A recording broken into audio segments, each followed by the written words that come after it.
Hello, Duke Shanahan here. It's my honor to pay tribute to Bob Comstock. Thank you for the invitation. I first met Bobby 69, 1970-ish. Uh, I was in a band and we were going to do an album. And Bob and our agent, John Perry Ellis, they were partners in the publishing company that we're going to be associated with. And Bob was to help us arrange the songs for the album. So we rehearsed at his house outside of Ithaca, New York, for several weeks, and then we all headed to RCA Studios in New York City. After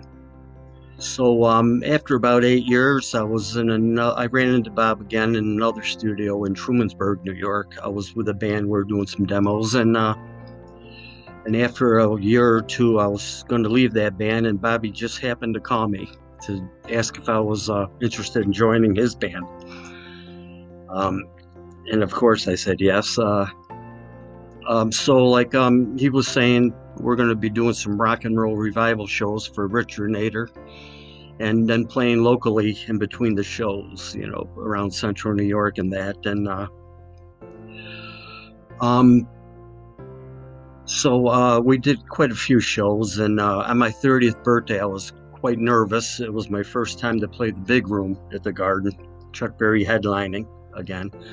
Bob knew I was nervous, and one of the fellow musicians, gave me something to calm down, relax and all that. And Bobby called me over. He wanted to introduce me to Bo Diddley.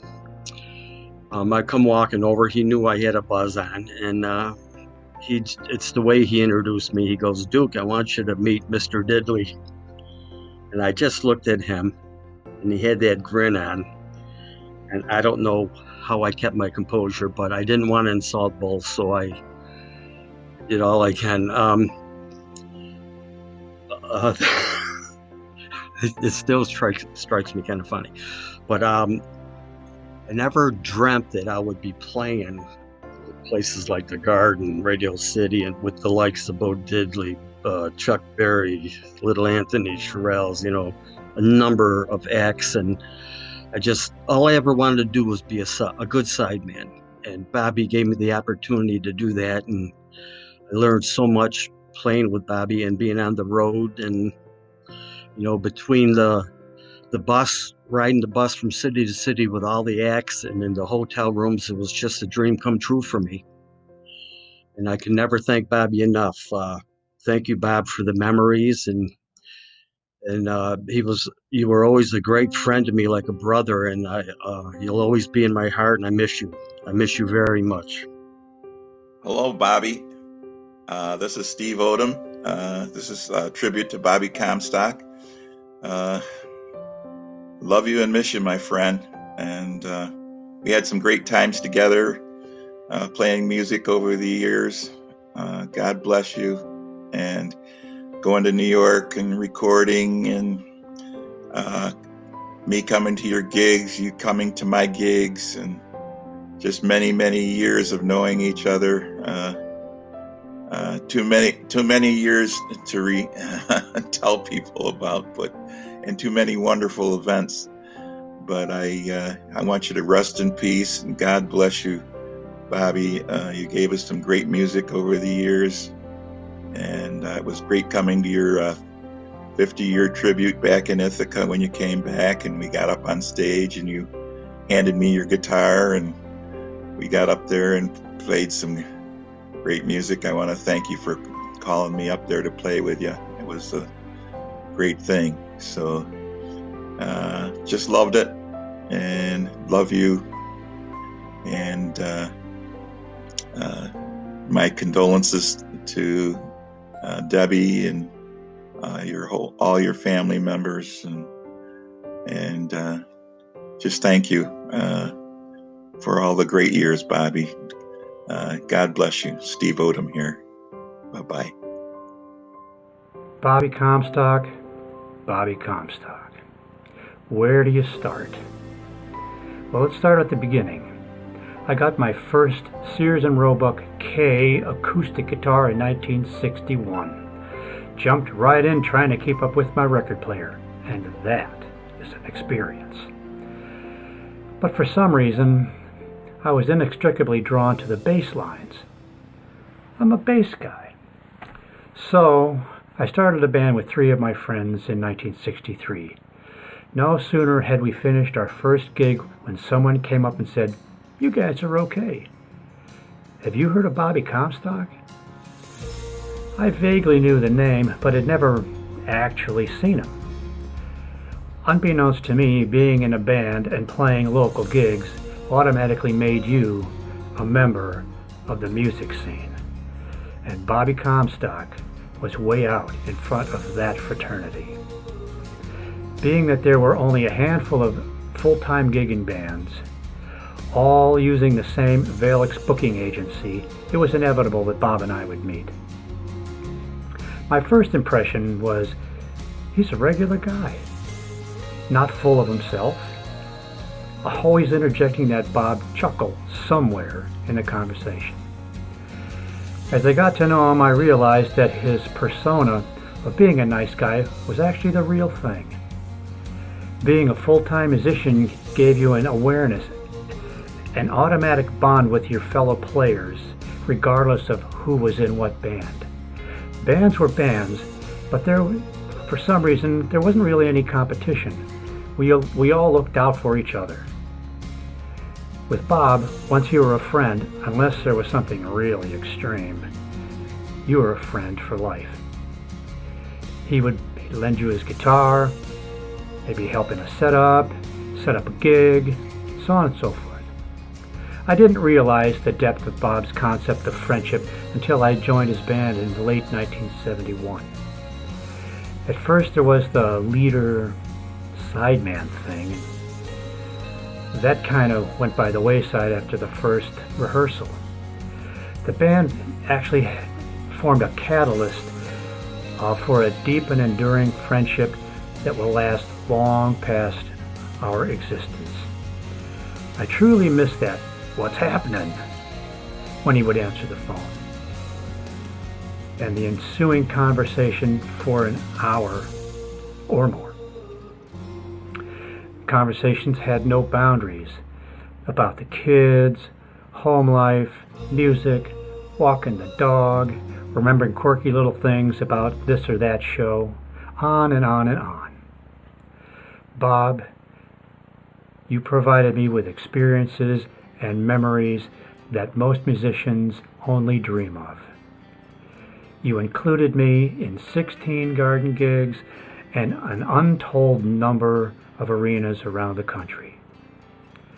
But nothing surpasses running that vamping A, bringing Chuck Berry up on the stage, the glint in his eyes. He would look and nod at you and turn and look and nod at me, point to the drummer, be that Al Hartland, Al Vandenberg, or Charlie Cook, and say, "Oh my, we are among friends tonight." And the room would go berserk. Bob, you are forever in my memory, forever in my heart, forever my brother. And I end this as we did with every one of our phone conversations. I love you, man.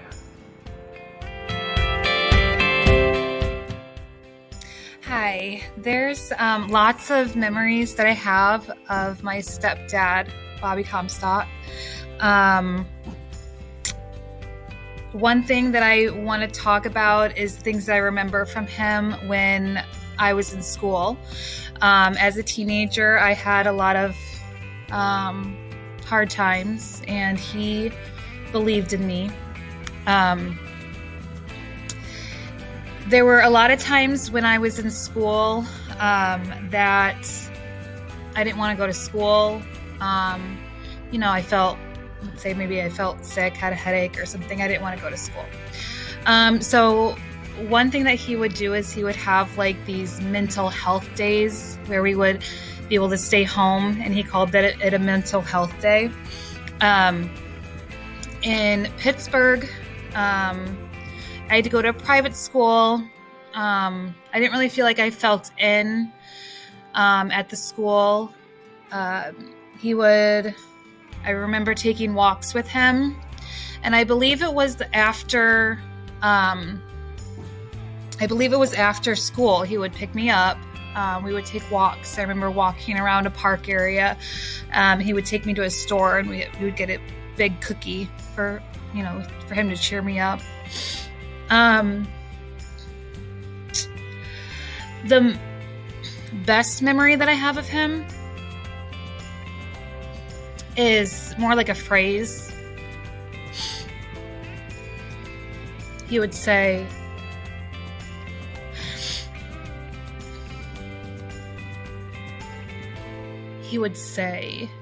"How are you doing, kid?" I actually told my coworkers this when he passed. And they actually made me like a microphone. And there was a tag on it, and it said, "How are you doing, kid?" So he was very supportive. He knew I was going through hard times as a child, as a teenager. And the one phrase that stuck in my head was, "How are you doing, kid?" So, I miss you. I love you always. How you doing? I'm Bass King Avery. I've had a lot of memories about Bobby Comstock. Played a lot of gigs with the cat and really enjoyed it over the years. But one memory is we were playing in New York, Madison Square Garden, and before we went down to the sound check, we went to Manny's Music. And when we walked in, Henry, who owns the place, saw us come in, and he ran over and said, "Oh my God, it's Bobby Comstock." And I was in total shock because this guy knew everybody from the Beatles to Jimi Hendrix. And it was a pleasure playing with him. I miss the guy. Take care, man. Peace. Hi, my name is Oliver. I met Bobby Comstock back in Ithaca around 1969. And we became friends. We used to run across each other back in Ithaca. We both were on the road doing music. And whenever we met in Ithaca, we would sit down and talk about what happened on the road. But I left Ithaca and moved to California, Long Beach, California. And lo and behold, who do I run across? Bobby Comstock in California. Man, we got together and we go to each other's house and we would sit down and talk about the music that we like and the music that we used to do. We would sit down and listen to Ray Charles. We would listen to James Brown, Bobby Comstock's music, and Tower of Power. And we both just had a great time, and those times will be missed. And I'd like to thank Deb for giving me the opportunity to say something good about Bobby. Bobby was definitely a good man, an honest man. And thank you.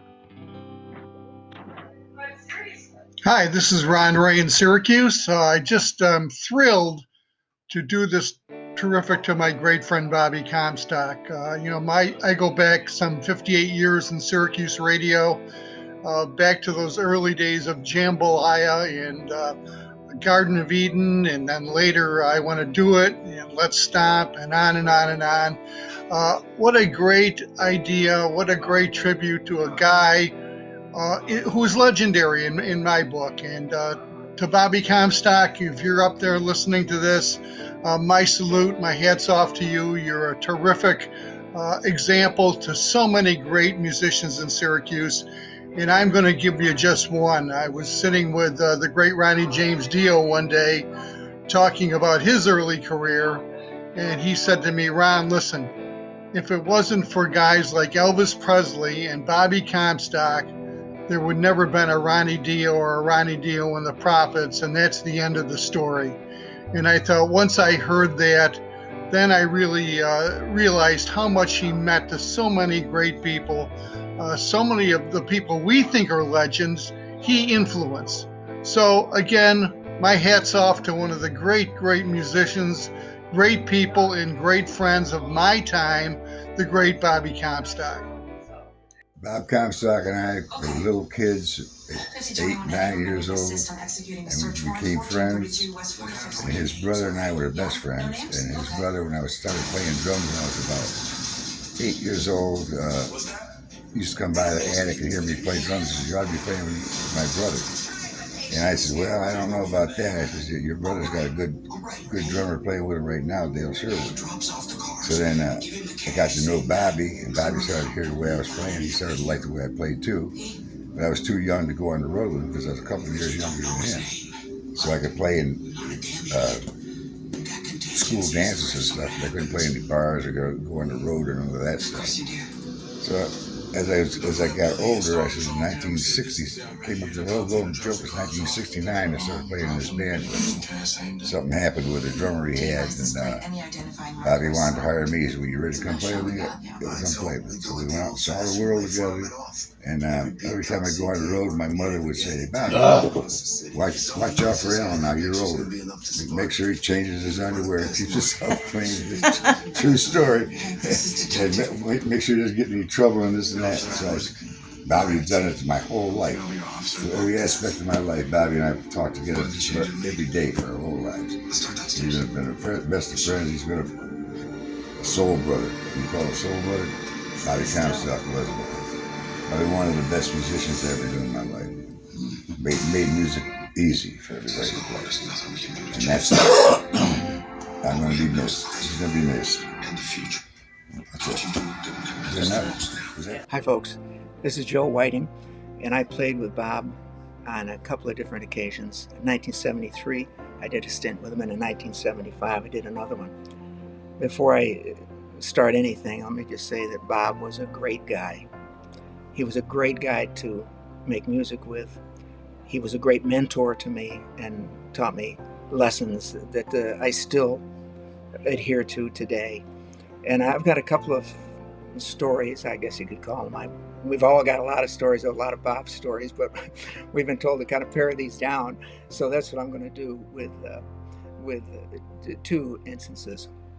The first one was, I believe it was 1975. We were doing, I think it was when we were doing a show in Madison Square, in Radio City Music Hall, called the Royalty of Rock, and we would open the show and back up anyone that needed a backup band.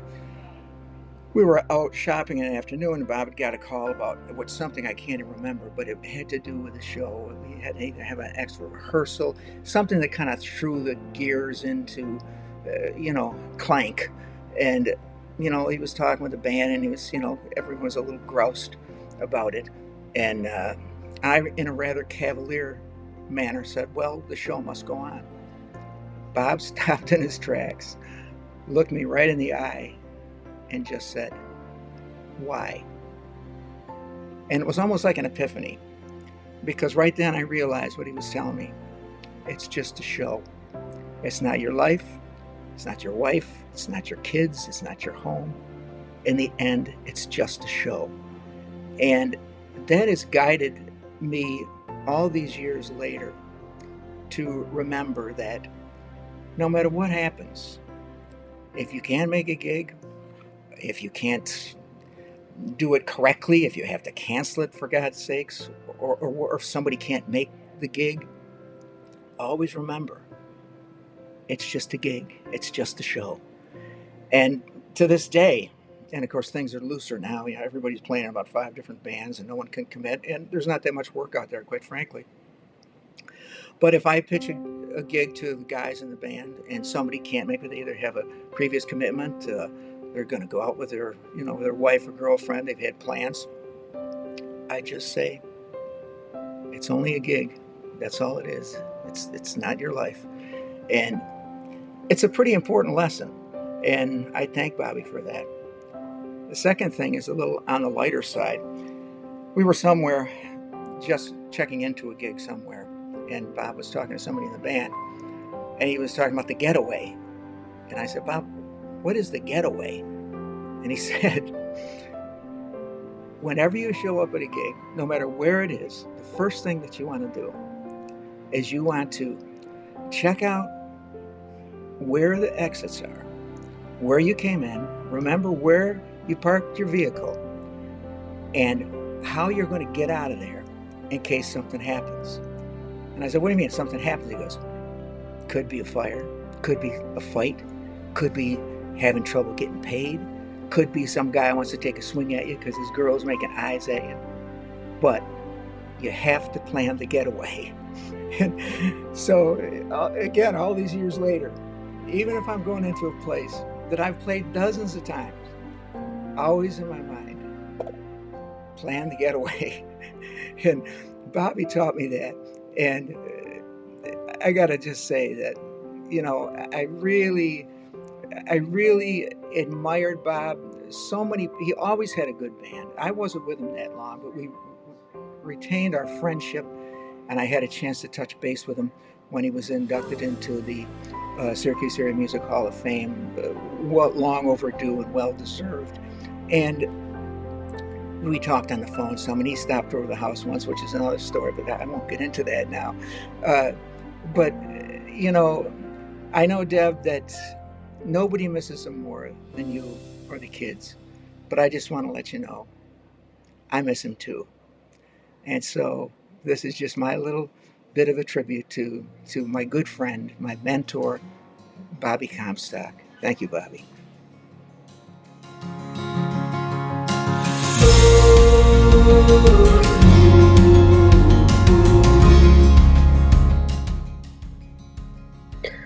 Hi, for those of you who don't know who I am, my name is Melissa and I'm Bob's daughter.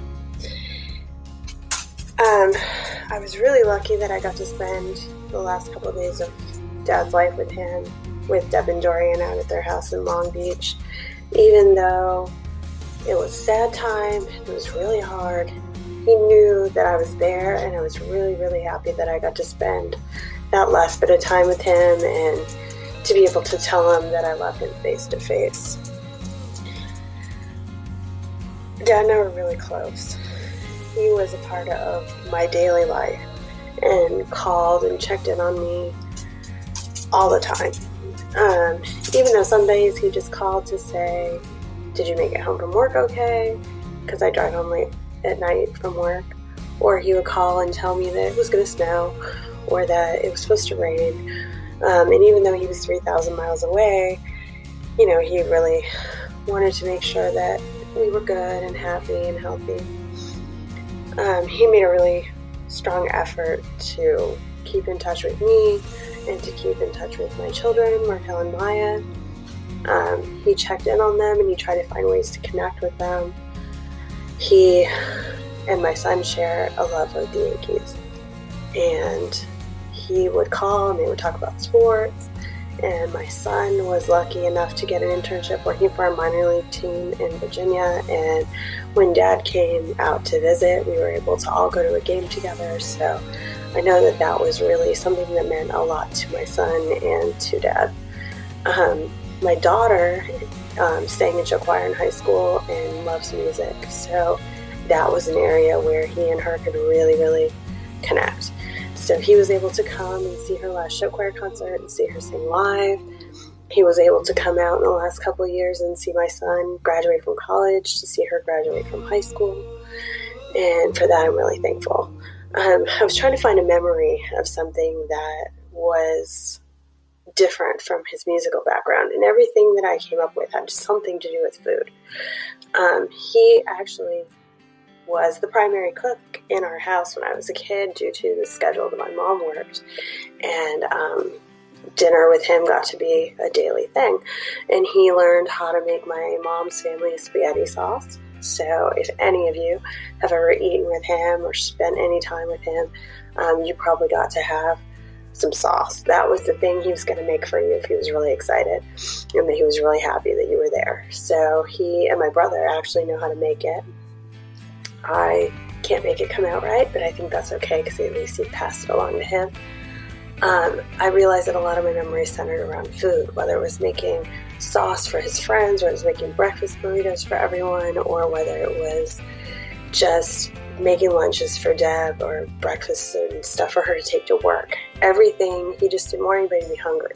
Everything was about keeping everybody happy, healthy, and safe. I knew he was a musician. I knew he played music. I knew, that he was talented, but it wasn't until I got to see them at the Haunt in around 2010 as an adult that I realized how talented and lucky I was to have this person in my family and in my life. But I had him in a different way. I just had him as my dad. So hopefully this helps explain why we all love and miss him so much. Thanks. Hi, this is Jamo. I'm sending out a tribute to Bobby Comstock, my old dear friend who has passed on now. Bobby and I met when I was only 15. He was maybe 20, 21. And he had 2 records in the top 10 at the time. And he was a very famous guy. And I'll never forget going to bars with him in Syracuse and stuff. And, people treated him like he was Elvis Presley. So it was great. But in those years, Bobby taught me a whole lot about fronting a band. That's what he taught me so much about. It taught me how to, get up there and get people's attention and make them feel the feeling. He was a magic at it, and he taught me a whole lot of it. I've sang with his band many times. We became great friends. He played with my band many times. So we had a lot of wonderful times together. And I'll never forget him. And may he rest in peace there in rock and roll heaven with all of his other buddies. So thank you. Growing up with my dad was an interesting proposition. You didn't see a lot of him because he was on the road a lot, and when I was a teenager, I was able to travel with him and meet an awful lot of the people that were his peers back in the 50s and 60s. That's a fortunate thing for me. I would never have made a life out of it as he did, but I am grateful that he allowed me to come along on one of the trips, or several of them, I guess, and meet all these wonderful people. Got a chance to get it from his perspective. Dad, I love you. I miss you. I think of you. It was kind of weird not getting that phone call at Christmas time this year. And hope you're rocking up in heaven with all your friends up there. We'll see you when I get there, which hopefully won't be for a while yet, but do take care. Hello, everyone. This is Bobby Del Vecchio, coming to you live from Orlando, Florida. And I've got to tell you, I'm here to pay tribute to a great friend and musician, Bobby Comstock. A few words to tell you how Bobby and I were like brothers with each other. We went everywhere together. Duke had contacted me recently and asked if I would pay tribute to Bobby and talk a little bit about some of my experiences with him, which were absolutely amazing. I remember getting a call from John Perialis asking me to come down to audition for Bobby's band. And I came down and met with Larry and Bobby and Mitch, and we jammed for a couple of hours. And at the end, we looked at each other and we just said, rock on, and Comstock Limited was born. We played everywhere in the Northeast, every college, arena, and then went on to play with Rich Nair's Rock and Roll Revival and Dick Clark's Caravan of Stars. We toured the country, US and Canada, playing all types of arenas, Madison Square Garden several times, backing artists such as Jackie Wilson, Bo Diddley, Chubby Checker, Little Richard, and Chuck Berry, and the Shirelles, the Coasters, and a host of others. We had such a blast working together and backing these incredible legends. I want to say that one of the most important things in my life happened about a year ago. God blessed me with reconnecting with Bobby after 40 years. we got on the phone, we started talking. We talked for about an hour, and then I said, Bobby, I got to get going, but let's keep in touch with each other. And then Bobby started reminiscing about other shows and things that we had done together, our famous rock and roll medley that we would get a standing ovation for. We went on for another hour. And then, of course, by then I was exhausted, and I said, Bobby, we've got to hang up and let's keep in touch with each other. Let's call each other again in a few months. And we went on for another hour. I mean, the guy wouldn't get off the phone. He was like a brother to me. He was just the most sincere, well-mannered, greatest musician I've ever worked with. The guy was just absolutely incredible. Knew how to put together a band, knew how to put together great songs. And it was sad to say, a few months later, he passed on and went to heaven. I'm sure he's leading a great band in heaven right now. And I've got to tell you that we made history together. The groups in upstate New York were some of the best musicians and bands I've ever heard in my life. And many of them went on to national recognition, as myself. I went on to play with the Edgar Winter Group and had a ball, but nothing compares to the times and the music that we played and just performed throughout the world. It was just amazing. I want to go on. I want to say that Bobby is, it's really hard to think about him passing on. I mean, he was such a forever friend. So Bobby, this is for you, and a tribute to you and your family. God bless you and rock on. I love you, Bobby Dell. God bless. I'm Dorian, Bob's stepdaughter. I was in 4th grade when Bob came to live with us in Pittsburgh, Pennsylvania.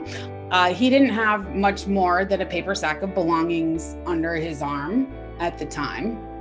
I didn't know who the heck he was, but in a place where neither of us knew anyone, he became my best friend fast, as you can see evidenced here in this poem about my best older friend. From Pittsburgh to Buffalo to Long Beach, where we are now, I have many wonderful memories of Bob.